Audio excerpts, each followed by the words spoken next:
തിരഞ്ഞെടുപ്പ് ലക്ഷ്യമിട്ട് ഓരോ ജീവനക്കാരന്റെയും മൊബൈൽ ഫോണുകളിലേക്ക് മുഖ്യമന്ത്രിയുടെ ഓഫീസ് നേരിട്ട് സന്ദേശങ്ങൾ അയക്കുന്നത് എങ്ങനെ? ഔദ്യോഗിക ഡാറ്റാബേസുകൾ രാഷ്ട്രീയ പാർട്ടിയുടെ ആവശ്യങ്ങൾക്കായി തുറന്നു കൊടുക്കപ്പെട്ടോ? ഈ ചോദ്യങ്ങൾ ഇന്ന് കേരളത്തിലെ ഓരോ സർക്കാർ ഓഫീസുകളിലും പുകയുകയാണ്. ഔദ്യോഗിക ആവശ്യങ്ങൾക്കായി മാത്രം വിശ്വസിച്ചേൽപ്പിച്ച വ്യക്തിഗത വിവരങ്ങൾ രാഷ്ട്രീയ പ്രചാരണത്തിനായി ദുരുപയോഗം ചെയ്യപ്പെടുന്നുവെന്ന ഞെട്ടിക്കുന്ന വിവരങ്ങളാണ് ഇപ്പോൾ പുറത്തുവരുന്നത്. ഫെബ്രുവരി 2026 പുറത്തുവന്ന റിപ്പോർട്ടുകൾ പ്രകാരം ജീവനക്കാരുടെ ഔദ്യോഗിക വിവരങ്ങൾ കൈകാര്യം ചെയ്യുന്ന ശമ്പള പോർട്ടലായ സ്പാർക്ക് മുതൽ തദ്ദേശ സ്വയംഭരണ വകുപ്പിലെ കെ സ്മാർട്ട് വരെ ഡാറ്റ ചോർച്ചയുടെ നിഴലിലായതോടെ കേരളം കണ്ട ഏറ്റവും വലിയ ഡിജിറ്റൽ സുരക്ഷാ വീഴ്ചയ്ക്കാണ് വഴി തുറന്നിരിക്കുന്നത്. സംസ്ഥാനത്തെ 5 ലക്ഷത്തോളം വരുന്ന സർക്കാർ ജീവനക്കാരുടെ സ്വകാര്യ വിവരങ്ങൾ സുരക്ഷിതമാണോ എന്ന ചോദ്യം ഉയർത്തിക്കൊണ്ട് വലിയൊരു വിവാദമാണ് ഉരുത്തിരിവായിരിക്കുന്നത്.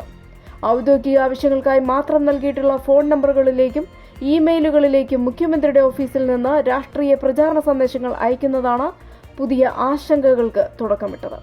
ശമ്പള വിതരണത്തിന് മറ്റ് ഭരണപരമായ ആവശ്യങ്ങൾക്കുമായി ഉപയോഗിക്കുന്ന സ്പാർക്ക് പോർട്ടലിൽ നിന്നുള്ള വിവരങ്ങൾ ജീവനക്കാരുടെ സമ്മതമില്ലാതെ മുഖ്യമന്ത്രിയുടെ ഓഫീസിലേക്ക് കൈമാറിയെന്നാണ് പ്രധാന ആരോപണം. ഇത് വ്യക്തിഗത വിവര സംരക്ഷണ നിയമങ്ങളുടെ നഗ്നമായ ലംഘനമാണ്. ഈ വിഷയത്തിൽ കേരള ഹൈക്കോടതി സർക്കാരിനെ രൂക്ഷമായി വിമർശിച്ചിരുന്നു. സ്വകാര്യതയിലേക്കുള്ള കടന്നുകയറ്റമെന്നാണ് കോടതി ഈ നടപടി വിശേഷിപ്പിച്ചത്. ഔദ്യോഗിക ഡാറ്റ എങ്ങനെ രാഷ്ട്രീയ പ്രചാരണത്തിന് ലഭ്യമായി എന്നതിന് സർക്കാർ കൃത്യമായ വിശദീകരണം നൽകേണ്ടതുണ്ടെന്നും കോടതി ആവശ്യപ്പെട്ടു. വരാനിരിക്കുന്ന നിയമസഭാ തെരഞ്ഞെടുപ്പ് ലക്ഷ്യമിട്ട് സർക്കാരിന്റെ നേട്ടങ്ങൾ വിവരിക്കുന്ന വാട്സാപ്പ് സന്ദേശങ്ങൾ അയക്കാൻ ജീവനക്കാരുടെ ഡാറ്റ ഉപയോഗിച്ചതിനെതിരെയും പ്രതിപക്ഷം രംഗത്തെത്തി. രമേശ് ചെന്നിത്തല പുറത്തുവിട്ട രേഖകൾ പ്രകാരം കെ സ്മാർട്ട് ഉൾപ്പെടെയുള്ള ആപ്ലിക്കേഷനുകളിൽ നിന്നുള്ള വിവരങ്ങളും ചോർത്തപ്പെട്ടിട്ടുണ്ട്. വിവരങ്ങൾ ചോർന്നത് സന്ദേശങ്ങൾ അയക്കാൻ മാത്രമല്ല, ജീവനക്കാരുടെ ബാങ്ക് അക്കൗണ്ട് വിവരങ്ങൾ ഉൾപ്പെടെയുള്ള പ്രധാനമായ രേഖകളുടെ സുരക്ഷയെ കൂടി ബാധിക്കുമെന്ന ഭീതി ജീവനക്കാർക്കിടയിൽ പടർന്നിട്ടുണ്ട്.